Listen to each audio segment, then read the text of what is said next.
I finally got around to playing The Last of Us. Yes, I am 13 years late, but as I found out while playing this game, better late than never. I knew the hype going into this game, but I wasn't so sure if it was actually going to live up to it, and well, holy god, was I wrong. I knew the characters ish, Joel mostly because of Pedro Pascal, and Ellie because of that one image of her with that goofy ass smile.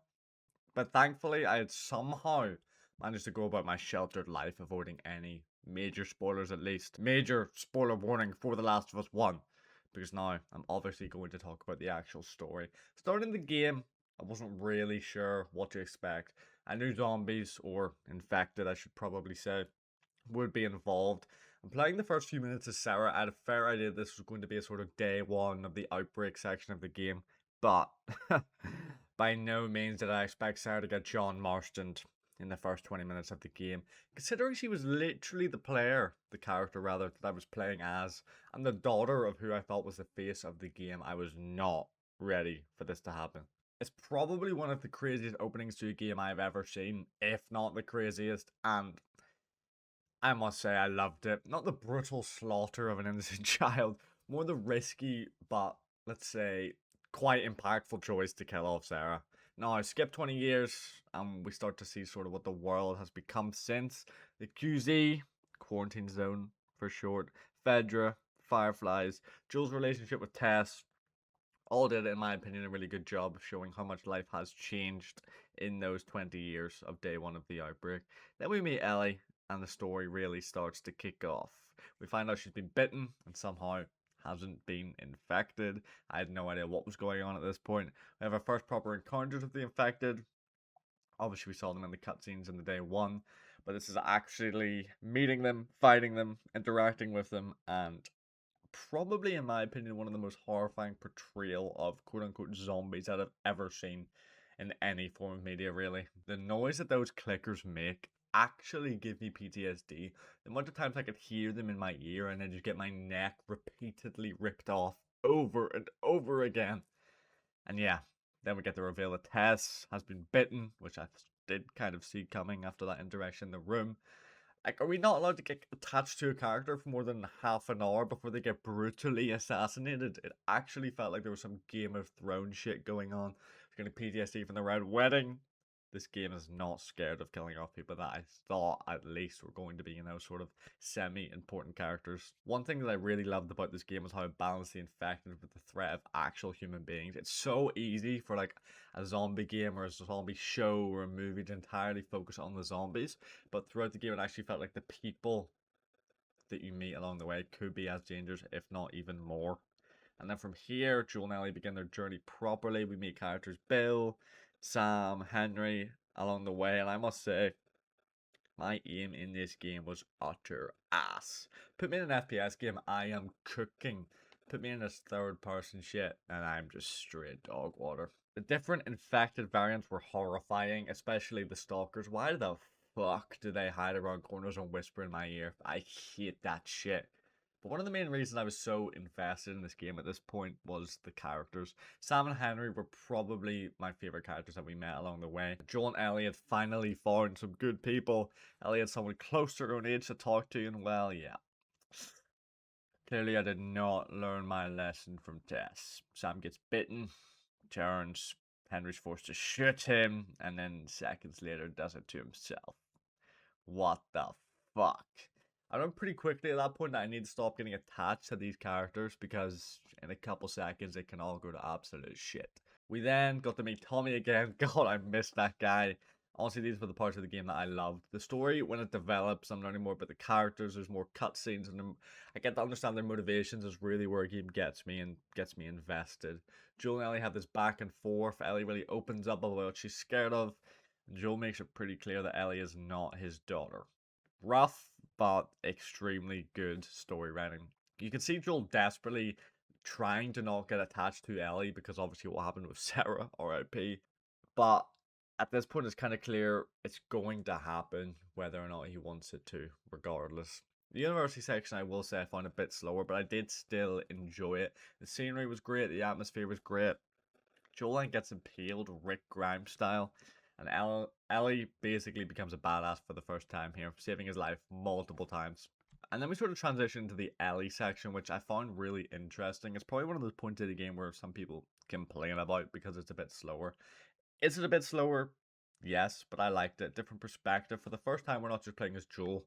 We're in the winter portion of the game and we meet the EDP final boss, David, who my chat did warn me about going into.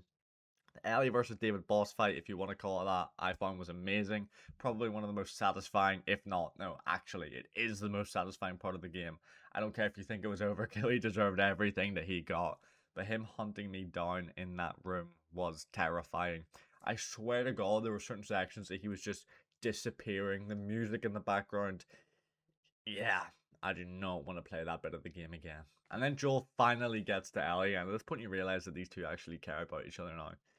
We then get the giraffe scene, which was, yeah, speechless. So cool. Loved it. Such a great moment. And after the depressing last couple of hours of gameplay that we had, we needed it. And then the tunnel section. Oh, rough. I struggled a lot, to be honest. 3 motherfucking bloaters, bro. And I had about 4 bullets the entire time. Thank God that flamethrower existed, otherwise it dead ass would have been GG's and my chat would have watched me repeat the same sequence for maybe a day. I did like that it was actually a challenge though.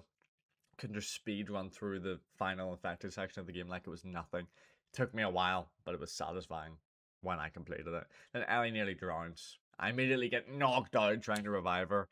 And at this point I crashed the fuck out because I thought that they weren't going to save her. After everything that we went through to get to this part of the game, I just made it through the tunnel of hell. The tunnel of doom and despair. And I thought Ellie was just gonna, die at that point. And then we're sort of in the final act of the game, the hospital. We learn more about this cure, what it means for Ellie, and at this point, the game, the story, it just peaks for me. Best part of the game by far, in my opinion. And I must say, not to glaze myself, I didn't see any spoilers, but I kind of predicted this would happen. There was a point, which I'll put on screen if I can find, where I said, I think they're going to get to this hospital and they're going to have to kill her, man. And that's what happened. I knew it. I'm not lying.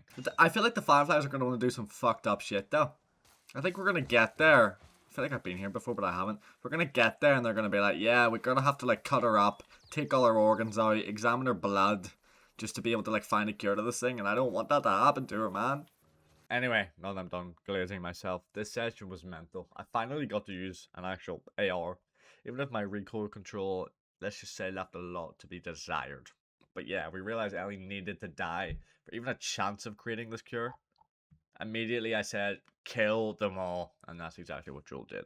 Now, having finished the game, and even in the last couple sequences of the game, I was thinking to myself, Joel might have been wrong to do this, but that doesn't mean I would have wanted the story to go any other way. Saved Ellie, carried her out of the hospital the same way that Joel carried Sarah at the start of the game. Fuck, man. Then Marlene tried to stop us and Joel slimes her ass out. And finally we get that last conversation between Joel and Ellie. Joel lied, and to be honest, I wasn't really sure what to think about this. And the more I thought about it and actually used my brain, I kind of understood why he did it. If Joel told her the truth, she would never forgive him. And to be honest, she would have willingly sacrificed herself if she knew going into it. Joel knew that, so he lied to her about it. And then when Ellie basically doubles down and asks him to swear that everything he said about the Fireflies was true, yeah, he said, I swear. And that was nasty, bro. That was nasty. But what an ending! A great ending to an absolutely unbelievably great game. Absolutely lived up to the hype. And my only regret, to be honest, was not playing it any sooner. I absolutely love this game. Yes, I'm glazing. And it's probably now in my top 3 favorite games of all time. I'm not lying. My only complaint is I wish it was longer, for fuck's sake, but 15 hours of peak storytelling, I can't really complain. I will for sure be replaying it at some point, and I'm also probably going to watch this series to see how it compares to the game. And if you somehow haven't played this peakness of a game, I strongly, strongly encourage you to. Now, I was thinking about giving it a rating, but I think I'm actually going to avoid that. I changed my mind far too much, and honestly, I hate putting games into these boxes with a certain number that probably could change day to day. Just know, this game is very, very close to being perfect for me. And The Last of Us Part 2 review is coming next, so look out for that. Absolute cinema. Catch you in the next one. Peace.